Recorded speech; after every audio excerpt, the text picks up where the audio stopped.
14 ఏళ్ల తర్వాత ప్రకటించిన గద్దర్ అవార్డులపై టాలీవుడ్ రచయిత అబ్బూరి రవి సెటైరికల్ ట్వీట్ చేశారు. తెలంగాణ ప్రభుత్వం తీరుపై ఆయన తీవ్ర అసంతృప్తి వ్యక్తం చేశారు. రచయితలకు ప్రాధాన్యత ఇవ్వకపోవడంపై ఆయన విమర్శలు గుప్పించారు. 14 ఏళ్ల తర్వాత కళారంగంలోని నటీనటుల ప్రతిభకు గద్దర్ పురస్కారాలతో గౌరవం దక్కింది. అయితే ఈ అవార్డులను Jayasudha, Telangana film corporation chairman ప్రముఖ నిర్మాత దిల్ రాజుతో కలిసి అవార్డుల జాబితాను ప్రకటించిన విషయానికి తెలిసిందే. ఇక ఇందులో 2014 నుంచి 2002 వరకు ఒక్కో సంవత్సరానికి గారు ఉత్తమ చలన చిత్రాలకు గద్దర్ అవార్డులను ప్రకటించగా, పలువురికి ఈ గౌరవం దక్కింది. ఇక గత 2 రోజుల నుంచి ఈ వేడుకకు సంబంధించిన పోస్టులే సోషల్ మీడియాలో వైరల్గా మారాయి.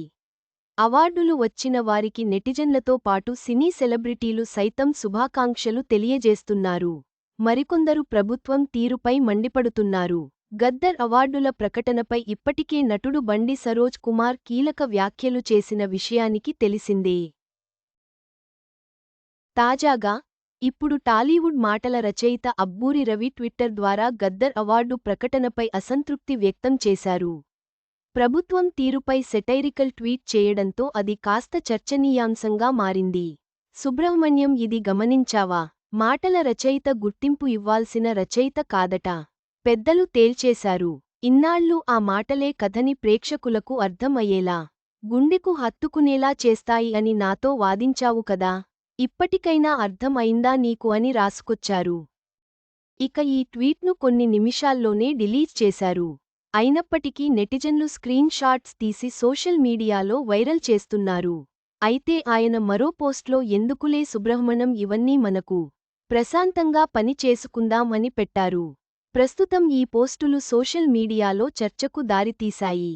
అంటే పెద్దలు నటీనటులకు, సినిమాలకు మాత్రమే అవార్డులు ఇచ్చారని, రచయితలను గుర్తించలేదని అబ్బూరి రవి ఇండైరెక్ట్గా ఇలాంటి పోస్ట్ పెట్టినట్లు తెలుస్తోంది.